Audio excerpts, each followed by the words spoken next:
todas estas capacitaciones van a ser colgadas en la página de la rama, perdón, de la rama no, en la página de, ¿de qué? De Corjusticia. Aquí se las voy a compartir nuevamente para que ustedes la agreguen a su consulta. Ahí estamos periódicamente publicando uh, mm, bueno, aquí ya llegó Doctor Luis Ángel, me quedé hablando solo, no sé qué pasó, me sacó sí, de... sí, se cayó tranquila, doctora, ese es el problema ahora con estas conexiones y el internet. Eh, puede continuar, doctora, su exposición. Tiene la palabra. ¿En qué quedaron ustedes? Porque yo terminé ya mi presentación. Sí, lo último que estábamos viendo era precisamente el tema si quiere, podemos abrir el tema de las preguntas. Lo último era de la afiliación, el último tema fue Sí, de la señor. afiliación. Sí, doctor, Y podemos abrirle las preguntas. Si bueno, hay preguntas. sí, claro, aquí tenemos varias preguntas que se las voy a leer en su orden. Por lo que no salimos y volvimos a entrar. Nomás creo que, bueno, aquí tenemos una que dice, esto es como más que como una exposición, pero miremos a ver qué nos dice la doctora Eddie Pérez Jaimes. Dice, buena noche, tengo la siguiente inquietud. Dice, dos compañeros permanentes, uno de ellos autoriza a través de poder que realice las capitulaciones y declare la unión marital de hecho mediante escritura. Con posterioridad siguen conviviendo, uno de los dos compañeros adquiere dos vehículos tipo taxi a través del crédito de los documentos, quedó el compañero, el propietario, es propietario del 100% de un vehículo y el otro 50%. Actualmente, esta compañera tiene administración de los bienes muebles, no da parte de los frutos que se perciben. Esto es como más que todo como una consulta que genera honorario, ¿no? De su salario ha tenido que pagar sus cuotas de los créditos. Pregunta, ¿podría haber lugar a compensaciones dentro del proceso judicial correspondiente o se entiende como una donación realizada por el compañero a la señora? Esa sería la pregunta que hace frente al caso que nos plantea. Primero que todo, tengo que contestarle a quien interroga. Para las capitulaciones no se puede dar poder. Las capitulaciones las elabora el abogado o en la notaría y quienes la firman son las capitulantes. Ahora, ella hace una pregunta de que declararon la unión marital de hecho, tiene dos taxis, uno está al 100% del señor y el otro el 50 y 50 y que la señora es la que administra pero que no le da nada. Pues si él le dio la administración de los bienes, igual que la sociedad conyugal, mientras esté vigente la convivencia y la sociedad patrimonial, cada uno administra los bienes como los quiera administrar. Y que si hay compensaciones en la sociedad patrimonial, no hay compensaciones, no hay recompensas, de acuerdo a la sentencia C278 del 2014. Gracias, doctora. Dice la doctora Irma Natalí Villamil, dice, buenas noches, una pregunta. En la ley 1996 sobre la capacidad legal de las personas mayores de edad en condiciones de discapacidad, pregunta, ¿la persona en condición de discapacidad debe estar representada por el defensor de familia en el proceso judicial de adjudicación de apoyos? No le entiendo, adjudicación de apoyos. Así dice la pregunta de ella. Es sobre la ley. Sí, la ley 1996 que Sí, dice que ya no hay procesos de interdicción, sino que hay que declararles, nombrarles un apoyo. sí, Respecto sí, a esa ley 1996, nadie tiene claridad y ya eso debió haber sido revisado y no lo están aplicando, porque la ley por sí misma no es clara. No tiene representación todavía pero la persona en condición de discapacidad debe estar representada por el defensor de familia en el proceso de adjudicación de apoyos. ¿Quién la representa según ella en ese proceso a la persona que en discapacidad? Porque la ley 1996, eso no sé quién va a hablar sobre esa ley, pero ahí en esa ley el curador, es decir, los procesos que tenían interdicción, tienen curador, tienen que ser revisados. Y en esa revisión tienen que mirar si el que estaba de curador lo nombran como apoyo, y sobre todo para esos discapacitados, para el cobro de pensiones tienen problemas, y eso tienen que ponerse en movimiento para que no les vayan a retener la pensión y que en un momento no le entreguen al curador que les ha sido nombrado. Pero respecto a que si el defensor en el proceso de jubilación de apoyos tiene que representar al discapacitado, no, eso lo tiene que hacer directamente a través del juzgado. ¿Qué otra pregunta?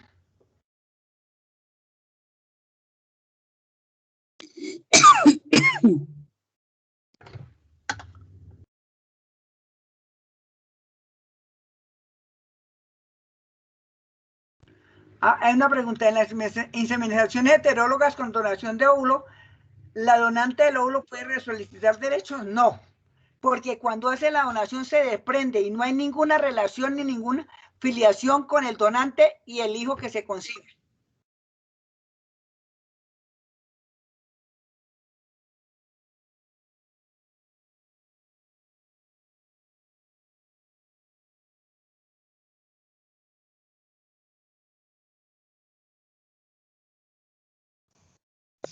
Si La una pareja pregunta hace dice que si fallece uno de los compañeros, no son compañeros, sino convivientes, y transcurren más de 4 años del fallecimiento, se demanda la declaración de normalidad de hecho por el compañero que le sobrevivió, quién es el demandado, y se puede hablar que existe prescripción de la acción para demandar la unión marital de hecho. La unión marital de hecho no prescribe. Lo que prescribe es la sociedad patrimonial para liquidarla y declararla que tiene un año. ¿A quién se demanda? Al otro y a los herederos determinados e indeterminados de ese fallecido.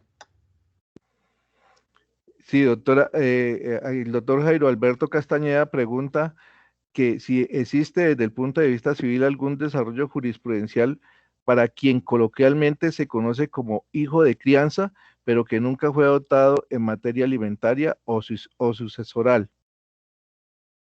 No hay. Para el hijo de crianza, desde el punto de vista sucesoral, no tiene derecho a herencia. Desde el punto de vista de sustitución pensional y eso, el Consejo de Estado sí les ha reconocido derechos, y en las indemnizaciones a que tienen lugar cuando, por ejemplo, matan al padre de crianza, pero por vía de jurisprudencia, pero legalmente no. Sí, doctora, el juzgado sexto hace una pregunta, no sé si la quiere ampliar, pero dice, así, doctora, así no se diga en la escritura que deberá alimentos en caso de desgracia, es como una especie el tema de alimentos. ¿Alimentos para quién, doctor? No dice, así no diga en la escritura que le deberá alimentos en caso de desgracia.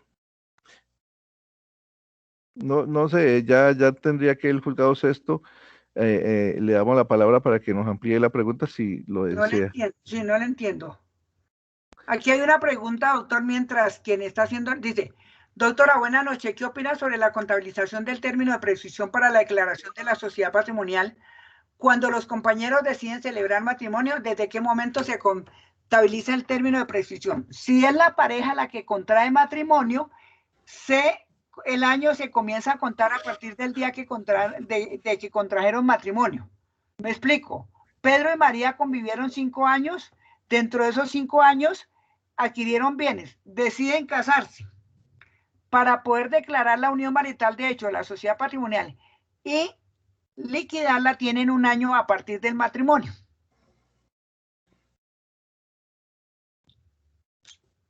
Perfecto, acá tenemos otra pregunta del juzgado primero promiscuo. Dice, una mujer casada por lo civil y separada de hecho lleva a cabo una unión marital de hecho. Muere su pareja última.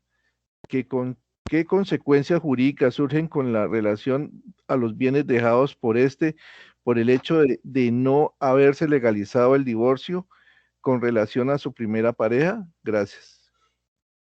¿El muerto es el que tenía vínculo matrimonial? Sí, sí, dice, una mujer casada por lo civil y separada de hecho. No, no se separó por divorcio, sino de hecho. Lleva a cabo una unión marital de hecho. Muere Una su pareja convivencia. última, es decir, la que tenía unión marital de hecho, muere con consecuencias jurídicas, que con consecuencias con relación a los bienes dejados por el hecho de no haberse realizado o legalizado el divorcio con la relación de su primera pareja. Por Si lo el tanto, muerto, sí, si el muerto no tenía ningún vínculo matrimonial anterior y el que le sobrevive es el que tiene el vínculo matrimonial, separados de hechos con unión marital de hecho declarada, pues no tiene derecho en la sucesión de la fallecida a solicitar declaración de sociedad patrimonial porque tenía una separación de hecho.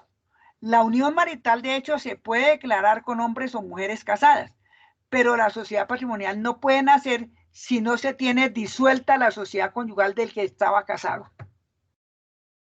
perfecto. Dice el doctor Hugo Andrés Riaño, dice, una pregunta, cuando uno de los compañeros permanentes fallece y han transcurrido más de 4 años desde el fallecimiento, si se demanda la declaratoria de unión marital, ¿quiénes serán los demandados? Y en ese caso podemos hablar de que hubo prescripción para declarar la unión marital. Ya él ha respondido, doctor. Sí, sí, sí, sí, sí. No hay prescripción para la unión marital de hecho, más sí para la sociedad patrimonial. El demandado es el que le sobrevive y los herederos determinados e indeterminados. Bueno, no, no sé, aquí habla uno de violencia intrafamiliar, dice, en el delito de violencia intrafamiliar, dice la doctora Judy Patricia Castro, el padre condenado pierde la custodia en la sentencia penal o debe instaurarse un proceso ante el juez de familia. ¿Cómo? No lo he entendido, Es doctor. decir, hay un proceso de violencia intrafamiliar y es condenado el padre por violencia intrafamiliar. Ajá. Entonces, y en ese proceso pierde la custodia, no, la pregunta que nace es, ¿pierde la custodia en la sentencia penal o debe hacerse un proceso ante el juez de familia? Para la privación de la patria potestad tiene que ser un proceso de privación de la patria potestad ante el juzgado al juez de familia del domicilio del menor. Ella pregunta sobre la custodia, ¿no? Que si pierde la custodia. Ah, si tiene la custodia, si el condenado tenía la custodia, es que no si me estaban hablando de patria potestad o de custodia. De custodia, de custodia. Si tiene la custodia, se la tienen que entregar al otro o a un familiar. Pero la pregunta es, ¿eso será en la sentencia penal o hay que hacer un proceso ante el juez de familia? Tiene que reclamar la custodia el otro o la persona. Ahora, si en el proceso penal en donde ha sido condenado, él manifiesta que tenía la custodia del menor, es que desde el mismo momento que entre a estar preso, los niños tienen que restablecerle su derecho o a favor de del otro padre o darle la custodia a través del defensor de menor de familia a uno de los parientes más cercanos, a la familia extensa. El doctor Daniel NN nos pregunta que sobre violencia intrafamiliar, en la intervención judicial, cuando el juez accede y hace concesión de la multa por arresto, es factible, es factible arrestada las personas que este arresto se pueda revocar. Disculpe que me haya metido en otro tema, dice el doctor Daniel, pero violencia intrafamiliar es familia también, ¿no? No le entiendo la Aquí, pregunta. él está preguntando, el doctor Daniel dice que es sobre violencia intrafamiliar, dice, la intervención judicial cuando el juez accede y hace impone una multa por arresto, cambia la multa por arresto, es decir, que arresta a la persona. ¿Es factible arrestada a la persona, que este arresto se pueda revocar? Es decir, que si el arresto se puede revocar o no, es lo que está preguntando. No sé de qué manera el doctor Daniel nos quiere, si desea ampliar su pregunta, pues esta sería la por...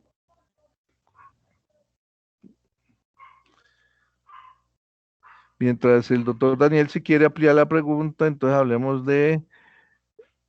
No, ya, miremos a ver qué nuevos mensajes. Aquí me hablan de la maternidad o alquiler de vientre. En Colombia no está regulado el alquiler de vientre. Dice, porque dice, ¿cómo está regulada la situación del vientre subrogado en Colombia? Es decir, cuando el embrión formado por óvulo y espermatozoides se implanta en el vientre de una mujer que no es a ella a quien pertenece el óvulo fecundado, teniendo en cuenta el pago o no por ese vientre quien incurre en los gastos de maternidad y parto, teniendo en cuenta que la ley civil establece que la madre es la que da luz, pues eso no está regulado, ¿no es cierto? ¿Quién tiene que pagar? Pues el que contrató el vientre o quienes contrataron el vientre para que se geste ese embrión y ese óvulo, ese esperma y ese óvulo fecundado en el laboratorio. Pero que esté regulado legalmente en Colombia, no. Lo están haciendo por analogía de otros países, ¿no? Sí, se da en otros países. Doctora, dice la doctora Gladys Quintero que en un proceso que se adelanta en contra de la sucesión, si la misma ya se tramitó y finalizó, ¿es viable demandar a los indeterminados? Eso sería una pregunta para mañana. Sí, eso es de mañana. Aquí Sí. hay otra pregunta. Si una pareja tiene declarada la unión marital de hecho, realizan separación de bienes, o sea, liquidan la sociedad patrimonial, pero continúan conviviendo y adquieren nuevos bienes, ¿qué pasa con los nuevos bienes en caso de que exista separación de la pareja? Yo les decía, si declararon la unión marital de hecho, la sociedad patrimonial, y disolvieron y liquidaron la sociedad patrimonial y continúan viviendo, los bienes que adquieran en adelante, si cada uno los adquirió, son propios de cada uno. Si los adquirieron entre los dos, los bienes son comuneros y tendrán que entrar a una división material o a una división por venta de valores.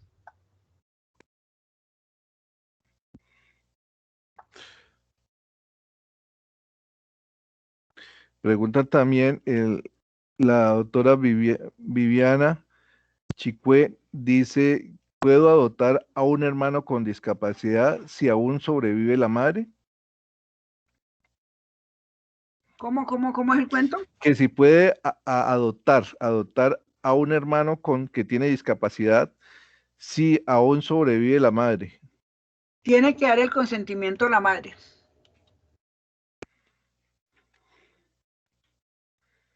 Entonces el hermano se convertiría en el hijo.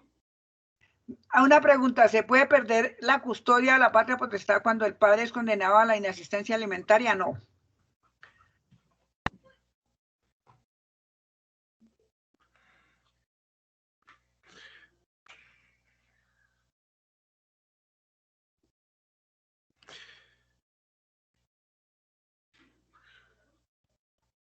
Nos pregunta la doctora Lidia Polanía que cómo se trata la retrospectividad en la unión marital de hecho frente a la vigencia de la ley 54 de 1990.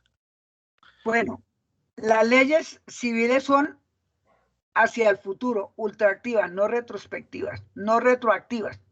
Sin embargo, la Corte Constitucional ha emitido varias sentencias declarando retroactiva la ley 54 del 90 para efectos de las uniones de las personas que que convivían antes de la vigencia de la ley 54 del 90 y continuaron conviviendo, les aplican la retroactividad de la ley.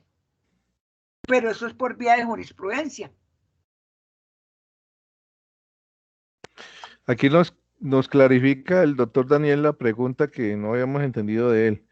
Dice sobre la violencia intrafamiliar en la intervención judicial de familia, cuando el juez accede y hace concesión de la multa por arresto, es factible, una vez efectuado el arresto, que este arresto se pueda revocar o cambiar la decisión. Gracias. Está preguntando si eso es cosa juzgada material. Eso yo diría que depende del criterio del juez. Era arresto, se lo cambiaron por multa.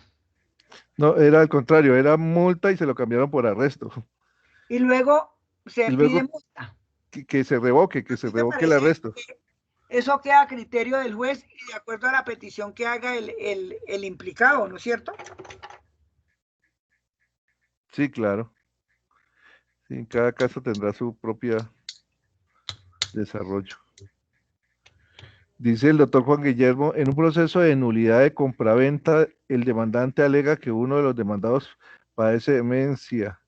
Este también es de sobre, atendiendo a la ley 1996. Pero es que eso tendría que decirse que la vigencia de la 1996 no es retroactiva. Es si la compraventa se realiza en este momento, habría que mirar que hay una nulidad relativa o hay una nulidad absoluta. La demencia, la interdicción por demencia, el interdicto por demencia puede contratar con el apoyo.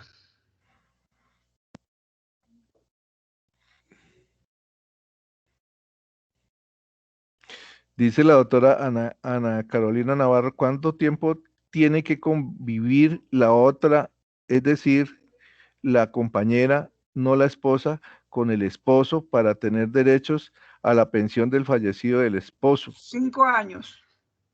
Del conviviente, 5 años. Sí, ya lo había Si dicho. llevaba 2 años y muere y el señor era casado, toda la pensión es para la señora. Si tenía menores, convivía, 50 para la señora y 50 para el menor, los menores. Dice la otra es la amante, es decir, la compañera paralela al esposo con la cual es la sociedad conyugal vigente. Bueno, eso ya nos Aquí complementa la hay, pregunta. aquí hay otra pregunta de Zenaida Jiménez. Los bienes adquiridos antes del matrimonio y no habiendo capitulaciones entran en la sucesión de uno de los cónyuges o son bienes propios. No, son bienes propios de cada uno y a la sucesión solamente entran los bienes del muerto. Eso es de mañana, pero ya se la respondí. Y la doctora Luz Magda Ramírez, terminemos con ella, doctora, dice, ¿puede declararse la adopción de un mayor de edad por parte de su tía paterna sin que se rompan los lazos de su padre, sino solo con la madre? Tía paterna. De un O mayor sea, de edad, la adopción de un mayor de edad quiere decir que ha vivido con ella, no tiene que pero haber convivido 2 años mínimos y quien da el consentimiento para la adopción es el mismo adoptante, el mismo adoptivo. Y además entra en la familia de la adoptiva, no, es decir, no puede quedar como a medias, con el papá sí, con la mamá no, porque es adopción plena. sí. Doctora Berenice, no le quitamos, no le ocupamos más tiempo. Mil gracias, doctora. Una exposición muy clara, muy precisa. Nos ha recordado muchos temas de nuestro pregado y de nuestro desarrollo jurisprudencial y le agradecemos por esa deferencia que ha tenido esta noche. Los invitamos mañana nuevamente por el mismo canal, como dicen en la televisión.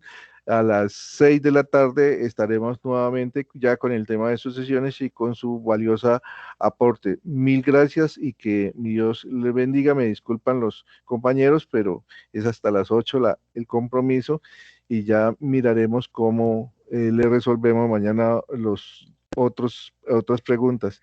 Fue un gusto de haber compartido con ustedes estas charlas. Justicia siempre presente en la actividad académica para el próximo concurso. Doctora Berenice, muchas gracias.